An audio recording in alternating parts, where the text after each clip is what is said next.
Man to man, combat hand to hand, hands locked, ready for the last stand, elbow drops, kicks fade bang. If I can make two levitate, better settle mate, lights out, knocked out by the heavyweight.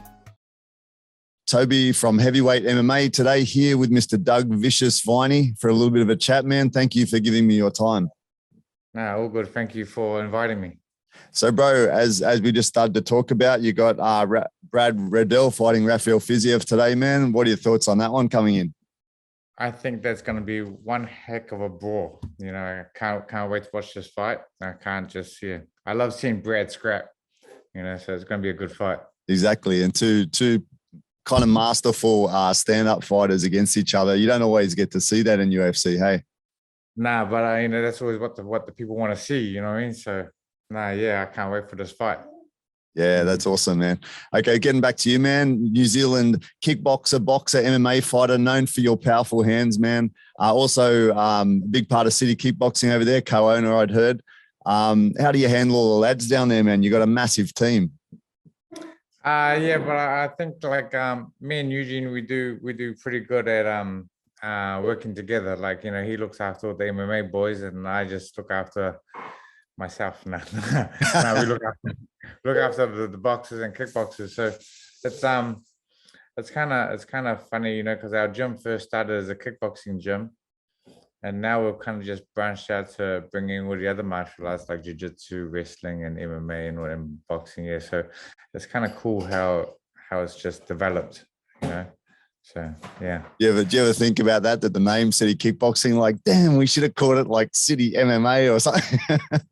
Well, the gym actually got given to me from another mate of mine, old school mate, who actually who started the gym. So we just carried the name on, you know what I mean? So when he offered the gym to me, I didn't know jack shit about business. So I was kind of like, oh, do you mind if I bring someone else on? And then he was like, yeah, sweet. So I was going to bring another fighter of mine, another close friend of mine, but he couldn't be fucked driving backwards and forwards from Helensville, which is like 40, 50 minutes.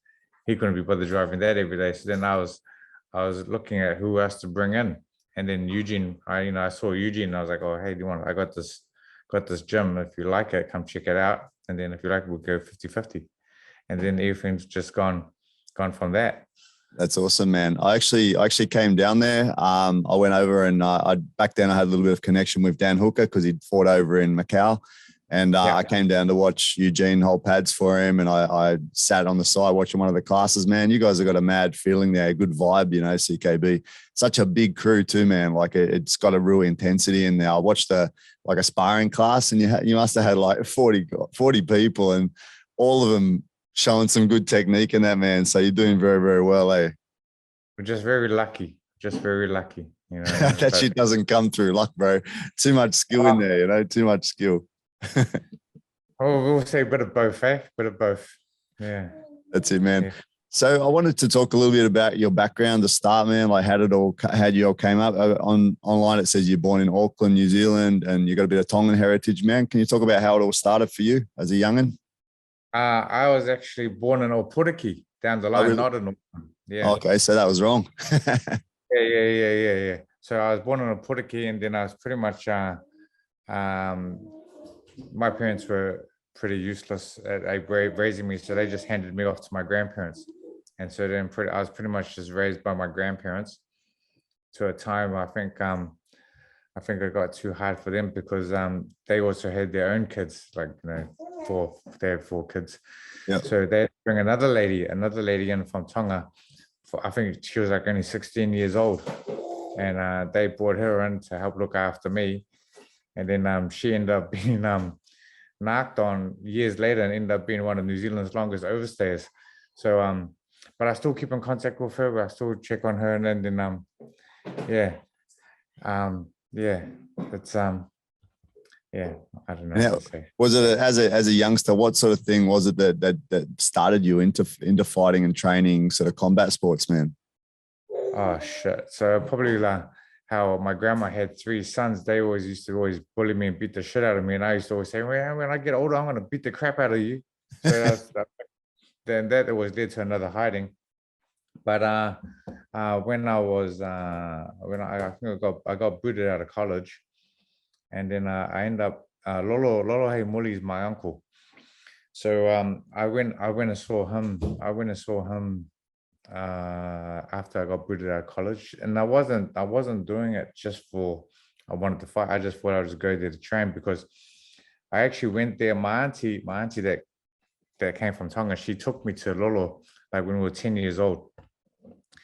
And then we actually started back then. Lolo's gym was kung fu kickboxing, and we all had to wear blue pants and all this kind of stuff.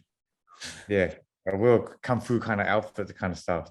And then she left me to go train with him there, but that only lasted like maybe 2 weeks because then me and Lolo's youngest brother Charlie Heimuli, we would always he got me into Space Invader games. So instead of using my pocket money that I used to catch the bus back home afterwards, we ended up just spending it all on spaces. And then my auntie was always forced to drive all the way back and come pick me up. So I think that training only lasted 2 weeks, and then she was like, "Stuff that she's not gonna be bothered picking me up."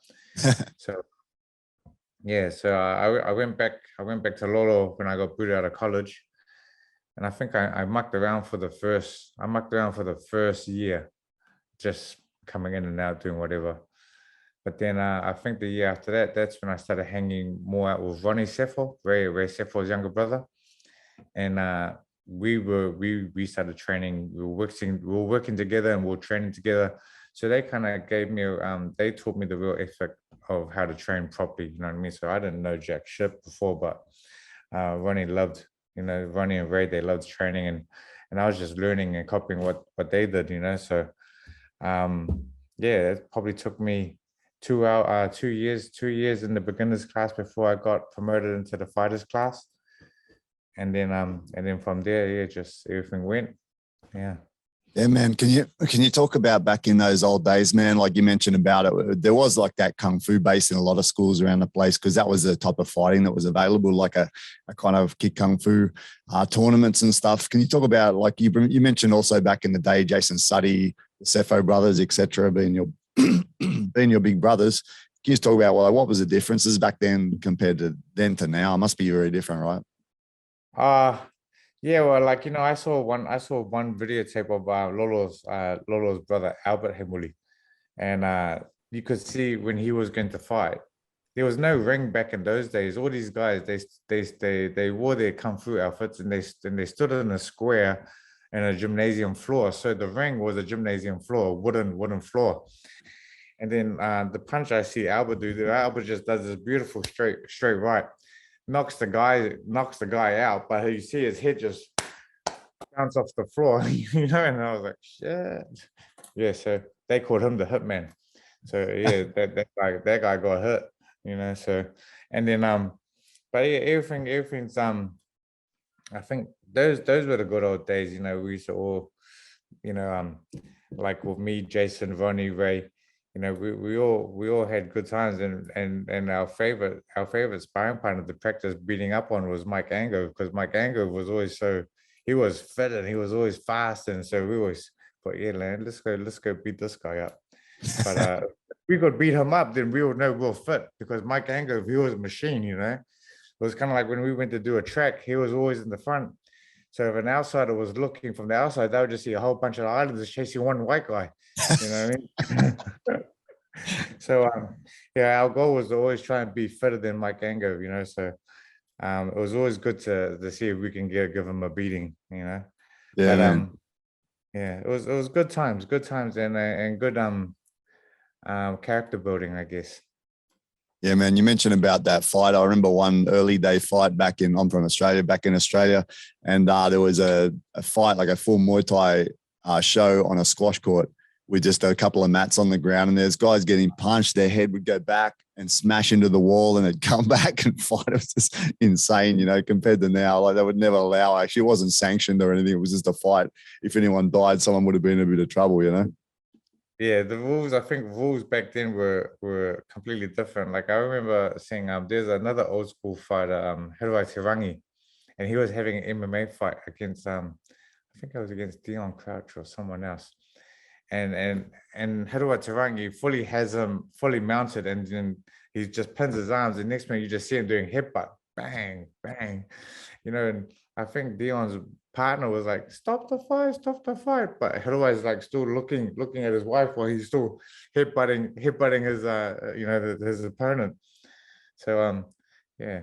Definitely different back then, man. Actually, here at Rangi used to fight in my town too. I'm not sure if I fought on the undercard, but I fought at the same place heaps. And I was in a leagues club, like a rugby league club in Australia. Used to have Hiriwa come over and fight a bit, man. Bit of old school beast fight.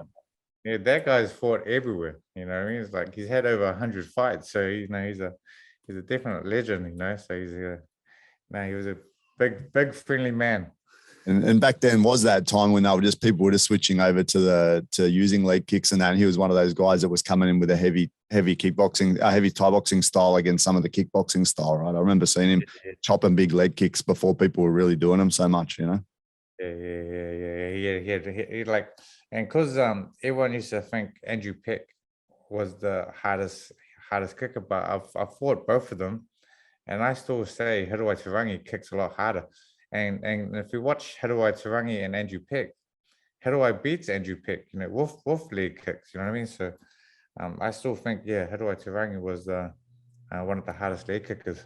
That's it, man. And looking back, as you mentioned, the guys you fought, I was looking across your record, a couple of the guys you fought, Paul Slowinski, Eric Nosa, Peter Graham, Badr Hari, big one there, Matt Samoa, Andrew Peck, Jason Suddy, Chris Kosopolides, Ronnie Sefo. You fought your mate. That's no good. Auckland Amatagi. Actually, a few of them, you guys are a bit incestuous with your fighting, bro. The Amatagi was also through Lolo as well, right? Yeah, so the thing is, like, we all, like, Lolo sat us down, and he knew eventually we would fight each other, and he was always against, like, if it was just a one-off fight, he would definitely say no to it. But because it was a K1, and K1, that can open doors for anyone. So if we ever had to fight each other, it would only be on a K1 circuit. And and then Auckland was my first mate that I actually had to fight and knock out. You know what I mean? So it wasn't cool, and it's just it's just what you got to do sometimes when you got to fight your friends. And then when you fight your friends, it's what happens afterwards that shit. Like, sometimes you can be really close with someone, and then after you have that fight, it's kind of like, it's like that.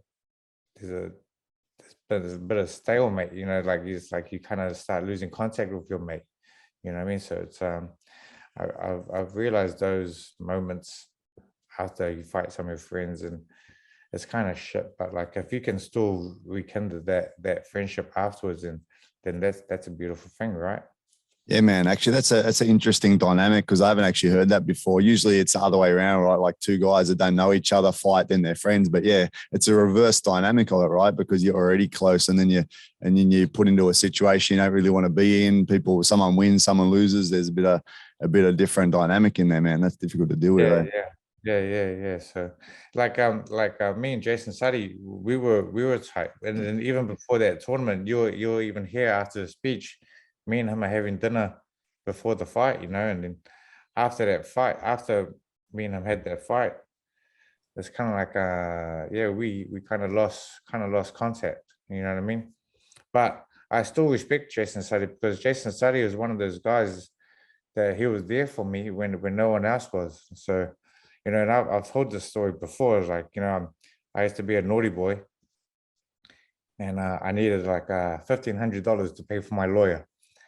And I asked heaps of people if they would help me, people I thought that were my friends and might have money, and they all said no.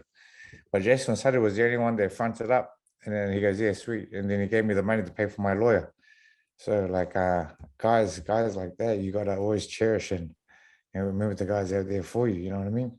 Yeah, man. This, like you mentioned, he's one of the pioneers as well, man. It's apart from being a good guy. And I've seen him fight a bit as well in Australia, man. Jumping back to that one that you just mentioned, so fighting in the K1, man, like the first tournament, I think you fought against Auckland in the first round, and then Ronnie Sefo in the final. Is that right? No, yeah, I fought that Dion Crouch first. Dion Crouch, yeah. And then Auckland, and then Ronnie, yeah. That's a tough night, man. What do you think of those sort of tournaments, man? Like, how do you feel about that as a test? Uh, uh, it's one of those things that you just can't change. It is what it is, you know what I mean? But like, if we knew him, if we knew beforehand, I said, nah, I don't want to fight. I don't want to fight my friends. But that's pretty much our job, and that's what we had to do. So Lolo already had us prepared to fight each other. So yeah, we pretty much just had to go jump in and do it. It was pretty much just like another sparring match, but we didn't have to hear Lolo say, take it easy, no power, you know. So yeah, it was just a sparring match, but without hearing Lolo telling us to not go so hard. Yeah, bro. And I can see you had a few different K1s, man. You fought in New Zealand, Melbourne. You also went over to Vegas and fought in Seoul, Korea as well, right? And also in Amsterdam. Yeah, it's pretty good, pretty wild little ride there, man, through the K1s. Yeah, different tournaments. And in Romania, Slovakia. Yeah, so it was. Yeah, I got to travel. And I'm kind of lucky. Fighting is a good way to kind of see the world. You know what I mean? You go out there, you get flown to another country. They treat you like a bloody, like a real fucking athlete. You know what I mean? They look after you. You go there, you fight. You know, and they take you out afterwards. You know, so and then you get paid. You know, so it's a good way. It's a good way to see that you meet awesome people, and no, I think it's a good career. You know, it's better than being stuck behind a desk and can't do shit. You know, True, man. And like you mentioned before, back like things have changed a bit more focus on MMA, but back then kickboxing K1 was such a big thing, right? How are you? Like we used to kind of wait until Ray Seffel came back with a videotape just so we can watch, the fights, you know. And now everything's so easy, you can watch it live on your phone, you know. So yeah, times have changed. I'd love to see what it's going to be like in another 10, 15 years. Yeah, man. It was. I was talking to Lolo a couple of weeks ago, and he was talking about early days how Ray was kind of growing, and he needed to like up his game as a coach a bit. And he said he had to try and get all these videos from everywhere, like harassing people to give videos so he could do some study and like improve his own game. And yeah, back in the day, to watch K1 in my day, you couldn't get it anywhere. The only thing you could do was that I knew about was go to a little Japanese shop down in Sydney and look in there, and they'd have VCDs, no video or anything, just these little VCDs of K1 and Pride and sometimes Shuto, you know. So that's all we had, man. It wasn't easy like now. You jump on, you look up Doug Viney and you can see fucking heaps of your fights and that. But like I know YouTube, that's the pros and cons of YouTube. Like you can watch like your opponents now, and you can study them and all this kind of stuff. So it's also a good way to try to promote yourself, but it's also kind of a way to kind of show your weaknesses at the same time. So it's yeah. Actually, what do you think of that, man? Because like things have changed so much, you know. People like there are guys that have had like one fight and they got a massive online presence with all nice photos of themselves in their boxing gear and everything. Like, what do you think about the new days? It's a very different style, right? Like, what a fighter is now. It's also a media personality at the same time, right? Yeah. It's just like well, guys like that, you kind of call them like Instagram fighters. You know what I mean? It's like they're not really doing it to be a fighter. They're just doing it just to look cool, for the gram, for the Instagram, you know. So usually those kind of guys I don't really give a damn about, because like, you know, they're not going to last long. They just want to look cool and then they're gone, you know what I mean? So those if I had nah, that's not my cup of tea.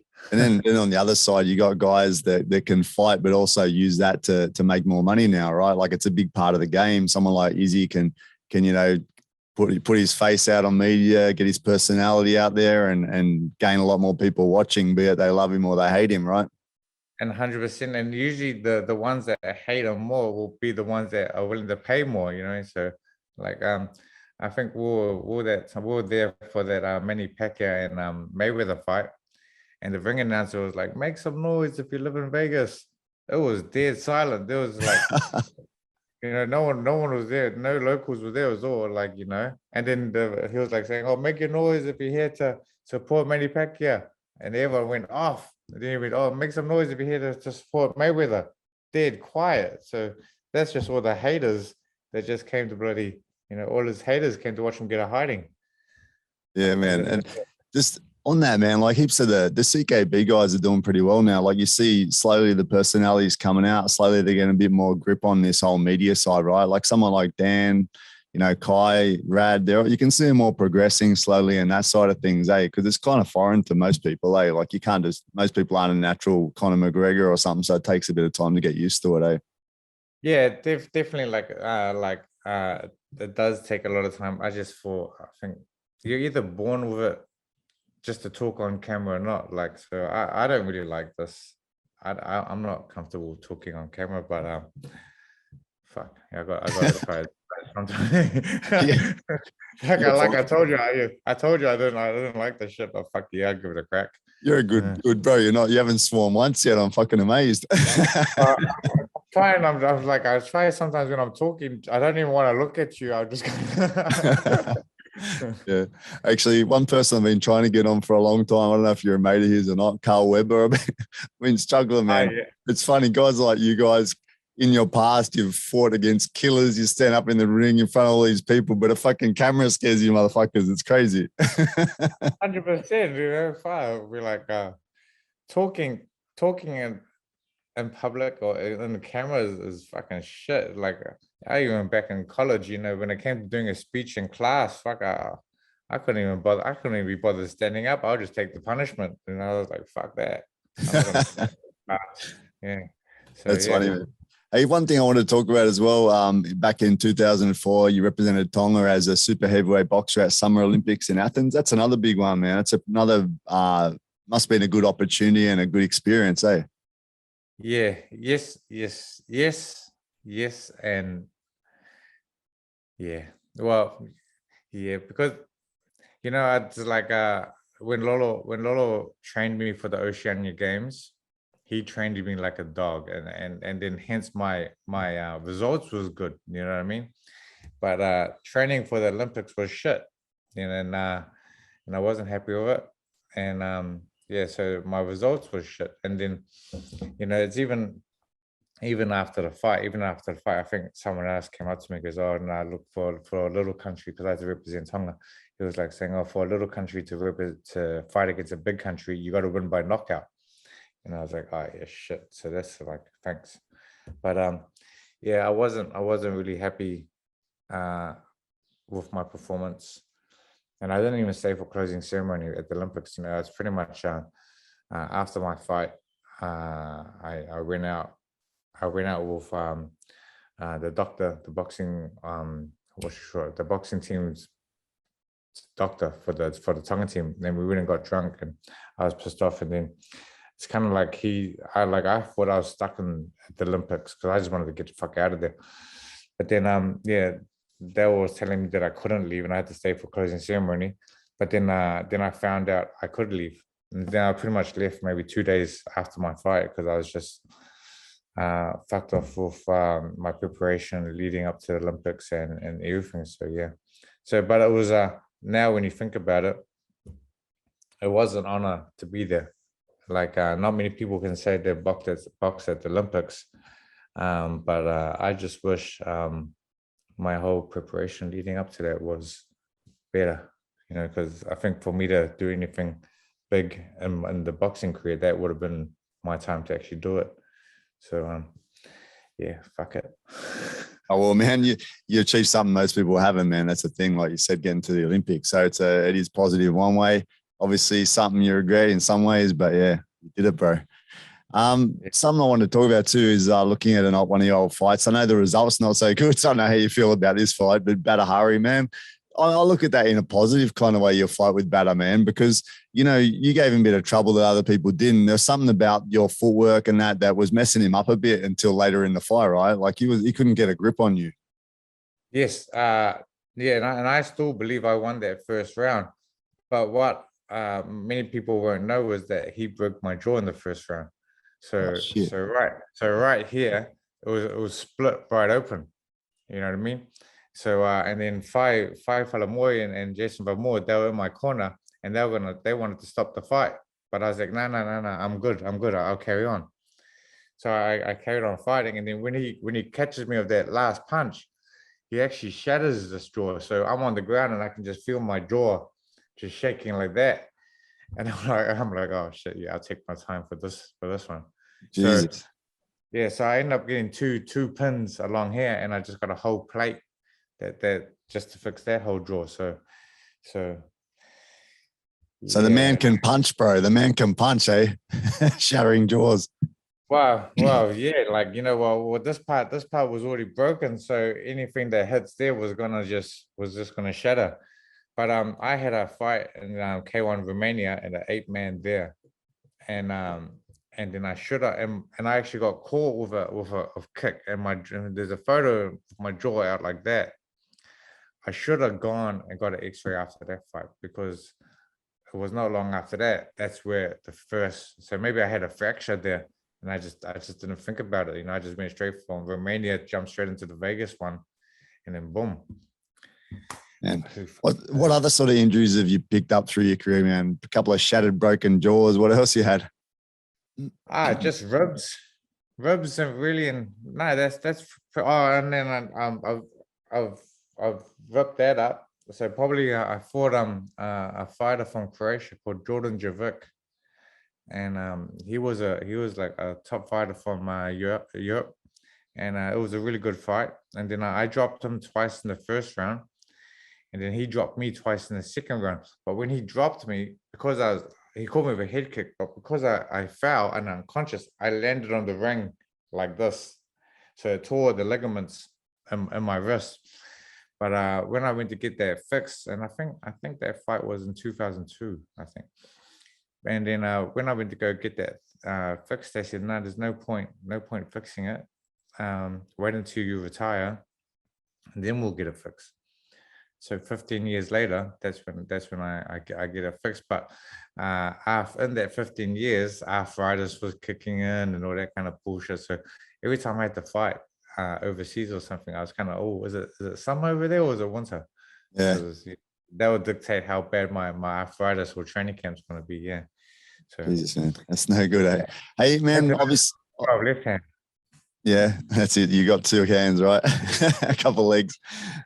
Man, you obviously are known for having a good, powerful punch, but like I wanted to talk to you a bit about how much you worked on the footwork and that in your gym, Matt, because like I said, you had that sort of style that people couldn't always get a grip on. Yeah, I think that just comes down to what Lolo taught me. And so everything Lolo's taught me is kind of like everything Lolo's taught me and everything I've kind of picked up on my journey, I'm just applying it and adding it to teaching whoever I'm teaching. You know what I mean? So I always believe a moving target is harder to hit than a stationary target. You know, even if it's your head that's constantly moving or if it's your legs that's constantly moving. And as long as you're moving everything correctly, it'll and your shoulders are lined up with your footwork, you're gonna have yourself a hard punch. So it's just like when you throw a left hook, if you don't bring the shoulder forward, you're not going to have that much of a left hook. You know what I mean? It's where some people can just throw it and just be like a slap in the face. But if you get your body right, it will help you project a really good, hard, powerful fight. And then all you got to do is just add your head movement and feet to it. And then yeah, hopefully you don't get caught afterwards. Yeah, and there's the coaching coming out in Mr. Doug Viney, man. So can you talk a little bit on the coaching, man? Like now you're coaching a lot of stand-up fighters you mentioned, right? Yes. Mainly the boxers and kickboxers. It's just even now and then some of the MMA boys will jump in, but I think they just jump on when Eugene's not around. You know what I mean? When Eugene's around, that's it. I don't really see them, but yeah. Every now and then, yeah, they'll come along, but I mainly just help out with boxers and kickboxers. And how would you describe your sort of coaching style? Like, what do you come across as to these guys? Fuck, I don't know. What do they say? I don't know. I just wondering what you'd be like because I've seen a few videos of you being a bit of a smart ass to them and that. I just wonder how you do it, man. I think I'm just blunt. I'm not gonna tell you. I ain't gonna blow smoke up your ass. I'm gonna tell you if you're good, you're good. If you're shit, you're shit. You know, if your hands are down, I'm gonna slap your face. You know, that's how it goes. I guess you know what I mean. So yeah, it's just no bullshit. Just yeah, I'm gonna just teach you what I know. Yeah, and I'm gonna try and help you the best I can. And what do you guys? You guys obviously take a lot from the old days, man, Lolo, all the other guys before you guys. What sort of things do you kind of continue then, do you reckon, from back in the old days? Like you mentioned about learning different things from Lolo. You guys have got some obviously technical skills to break fights down and whatever. Yeah, everything has just come from what we've learned from when we grew up, and then everything that we've learned on our journey. You know what I mean? So I think those are the things to remember, and we can't always close our door and think that we know nothing, because you can still learn. You can still learn something even like 20 years in the game. You can still learn something and be able to apply it. So you can never close your door to learning something new. There's always something that's going to be upgraded or something like that. Yeah, man. Mm. And you've been in the game for a few decades, you'd say, pretty much 2 to 3 decades, right? 20 plus years. What do you think it takes to be a champ, Brad, or be a top level fighter, man? What do you see in those sort of people that are walking in the gym? Yeah, that's like, I think you gotta be an open sponge, but I think you gotta have some thick skin as well. Like you can't you got to be able to take some shit, like you can't just walk in there and think, oh yeah, I'm gonna get this easy, So if you're committed, confident, fit, willing to learn, I think that's all stuff that's to help you get you somewhere, and then you'll learn more by yourself as years go by. Like if you're gonna actually still want this or not, because sometimes things can alter a person's mind. Like maybe they're poor and they got to get a job, so they can't train as much, or they got a baby on the line. So there's been a lot of fighters that they have potential to be there, but sometimes something kind of jumps in the way on their journey and just stops them from training. So yeah, Lolo mentioned that you get a heap of guys that come in that you're like, fuck, this guy's going to be good, man, but then they just fall by the wayside, right? It's the ones that persevere, that have some talent but just keep coming are the ones that can succeed, right?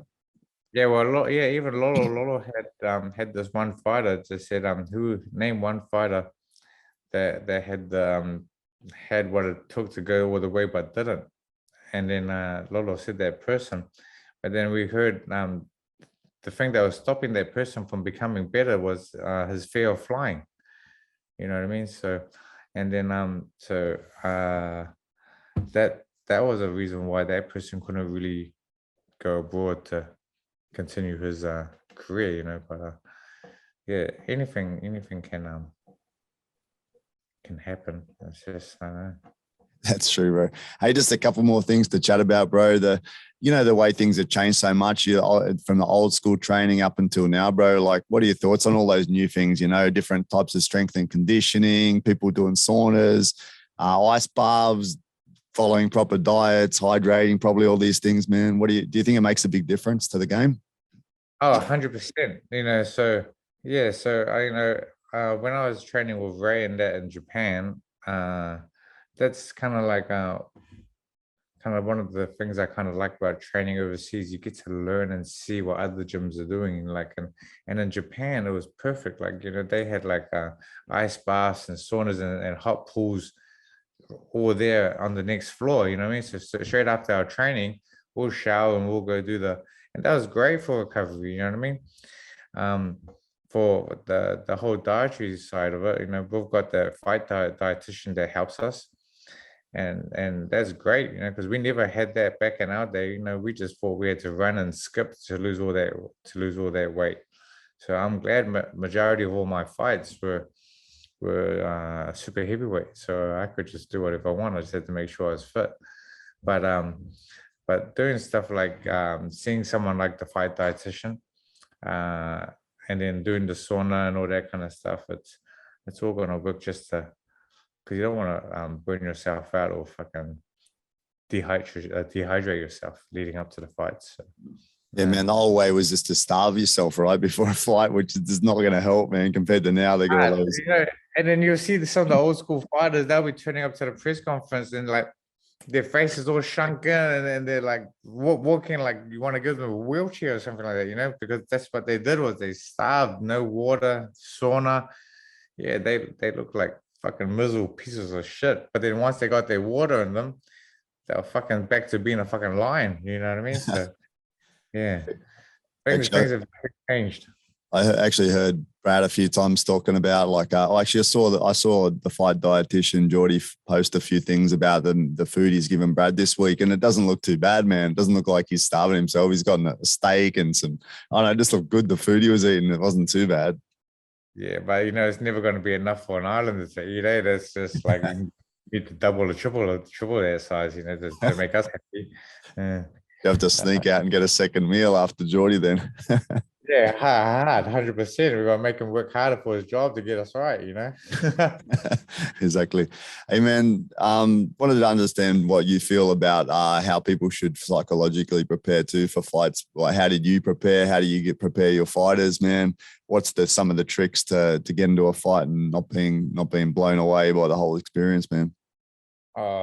You know, it's like we've always kind of been told, you know, taught like if you want to be the best, you got to fight the best. So it's kind of like we already got that in us that we can't just have a couple of bum fights. You know, for us to actually be something and make something, we actually got to have some tough fights. That's the way to get up there and climb that ladder. So it's kind of like that's when you got to find out if that person is going to be for real or just all shit. But sometimes, you know, some people have that mindset where they want to have a fight, but then it's just what happens after the fight, like if they win or lose, if they're going to carry on or not. Sometimes they lose and it hurts their ego so much that they don't want to come back to the gym, you know. But yeah, I think every fighter is different, and I think we just got to kind of learn to cater to their needs, just to try and help push them and get them in the right direction so they keep on getting it right.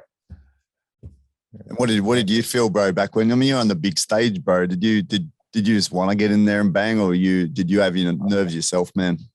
Nah, I was stupid. I just wanted to just get in there and fight, you know. Like even when Badr broke my jaw and they were saying, I was like, oh no, I'm all good. Let's just keep on going. You know what I mean? So, if you're still fit and got heaps of energy, just let the person fight. The worst feeling you can ever have in a fight is you're completely fucked. You know, you got no energy, you can't do shit, and you look at the time and you still got like a minute and a half to go. That's gonna be the slowest minute and a half in your life. You know what I mean? That's the worst feeling. Go right down to slow-mo, right? You know what I mean? You're like shit, fuck, because you're gassed, you're breathing. Yeah. What fight did you feel like that in, bro? Any particular one? Oh yeah, when I fought Porcelowski. When I like, you know, like I should have had a couple of warm-up fights for that one, but you know, I think I just fought Eric Nossa, and then even when I fought Eric, I was gassed, but lucky I won that fight. And then I had Porcelowski. I didn't even see what the hell he hit me off, but I was completely shattered. Like I thought I caught him with one punch or a right hand. And then I just went all out trying to land some more, but then I just blew my ass. I couldn't do jack shit after that. I fucked up.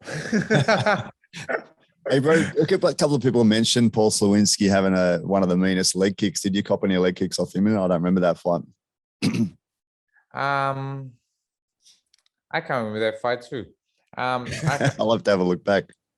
Yeah, but yeah, I don't know if I did cop any. But all I know, I was fucked. I was tired as a motherfucker. Like, you know, I saw Ben Edwards drill him. So I think I had just had the same mentality to do exactly what Ben Edwards did. But my game plan failed because I wasn't as fit to maintain that work. So yeah, I shouldn't have watched Ben fight that guy because yeah, I was like, yeah, I'm gonna do exactly the same thing. But nah, it was a fail. didn't get there. Fair enough, man. Man, looking back on it all, man, over the course of training and everything, and with all your students and as well, what do you think are the benefits of people taking up martial arts or combat sports? Like, what can people gain from it, man? Oh, shucks. Things that they can gain is like a little bit of confidence. I think that'd be the main thing we get, because at our gym, we get a whole lot of people that just come, not just for the fitness side of it, but like I had one lady who turned up to my gym, and her face was completely messed up, and then I said, take me back. Who did this? And she said it was her boyfriend. I said, cool, take me back to, let's go, take me there. And she goes, she didn't want to because she was scared. And then I kept on trying, and I could see it wasn't going to go anywhere. So I said, okay, well, let me ring up this cop. She's a female, and I'll get her to look after you, and she'll take care of everything. And then when that cop came, she was pretty pissed off about how she saw that lady's face. And then she was like saying, but I think she was, because the cop was so angry, it kind of scared her a little bit. So it's nothing ended up happening because she was just too scared to take anyone back there just to help her out. But we still let that lady come back to the gym because that was kind of like her safe place, So having gyms, it's kind of, it's good for people mentally. It's like a safe place for people that need it. And then we also help people to become stronger mentally, physically, and all that kind of stuff. So we need gyms around. It's just up to the trainer to see how they're going to handle that situation. You know what I mean? So Man. What it is. No, it's a like, I can see from your gym, and I can hear from a lot of the people that are kind of related, like the Lolos and Cepho, etc., talking about it like that. It's a big community, man, and that there's a lot of interdependence and people working well together, man, and you can feel it down there. So yeah, I mean, it's a place. Any gym, if you're working with people, you end up with good relationships with people. It can help you in other areas of life. 100%. Like building a network, not just in your own country, but getting to know people around the world is helps a lot. Especially when you start needing to reach out and see if they're also promoting their fighters as well. Then it also helps us get our fighters out from New Zealand just to go somewhere else and fight.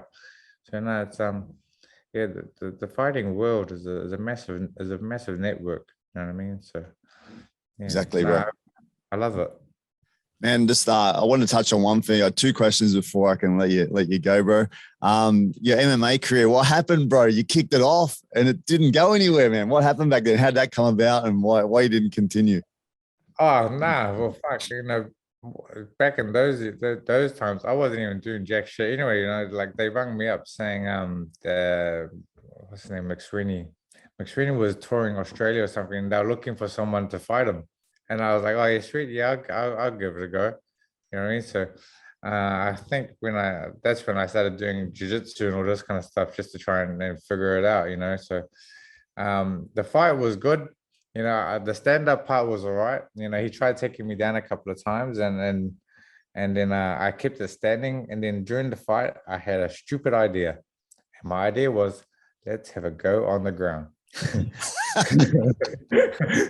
So we end up going to the ground, and then next one I realized I had him in a heel hook, and then I'm trying to look on how to do a proper heel hook. I'm like trying to figure out what the fuck do I do here, but then as I'm figuring that out, he ends up coming close to me, and then going around and giving me his guillotine, and then I try and block the guillotine, and then next one he goes around against my back.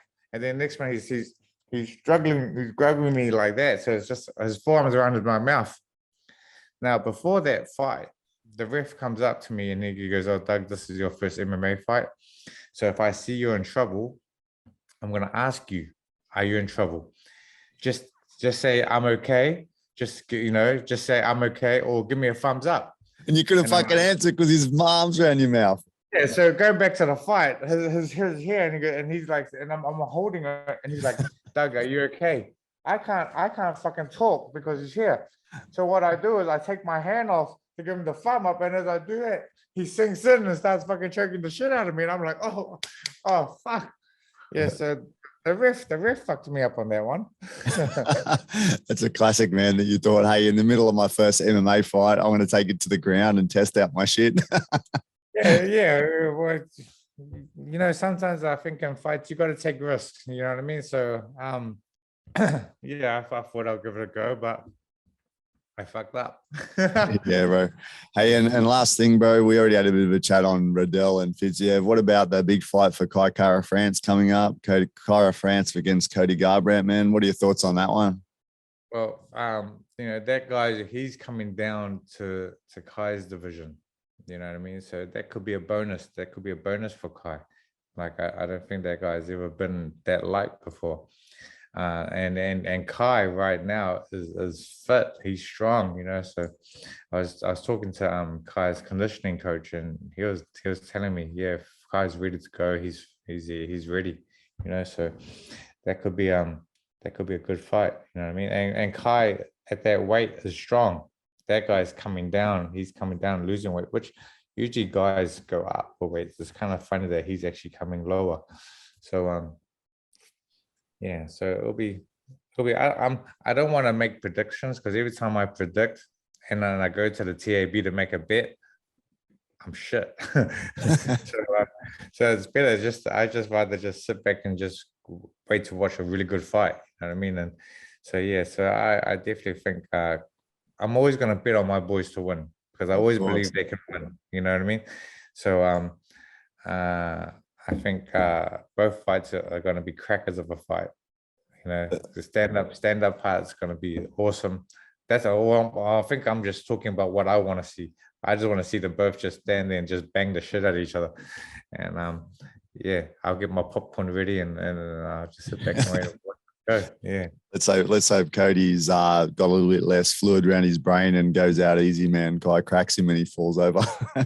100%, you know, because like even like in these kind of scenarios, when the fight hasn't even happened yet, you don't want to say too much, and then someone watching like, oh, maybe he's gonna throw his left hook this time, but maybe he might go for some leg kicks. But I just wanted to see a fucking really good fight, to be honest. And yeah, man. And the win. Yeah, man. Well, anyway, man, that's the end, man. I've asked all the questions I had down. It's been a pleasure talking to you, mate. I think you're great on an interview, man. You have to bag yourself out. I think it's been a good chat. You've opened my eyes to a few things about your upbringing, the background of New Zealand fighting, bro. So it's great. Thank you very much for your time, Doug. That's good. Thank you very much. And sorry about yesterday, and hopefully I wasn't mumbling too much.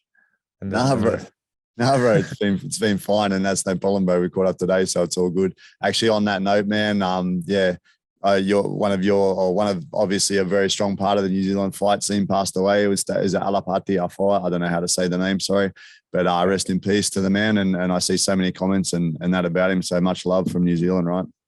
Yeah, he was a strong fighter and a very loyal person. You know what I mean? So. He lived a good life, you know. So it's like I think he would have been happy with the send-off that we gave him yesterday. Like, you know, he got some love from a whole lot of people yesterday. So yeah, hopefully he's smiling now. Yep, that's great, man. All right, bro. Thanks again. And let's see if I can catch you sometime in the future to talk about something, huh? Cheers, bro. Okay, buddy. Thank you.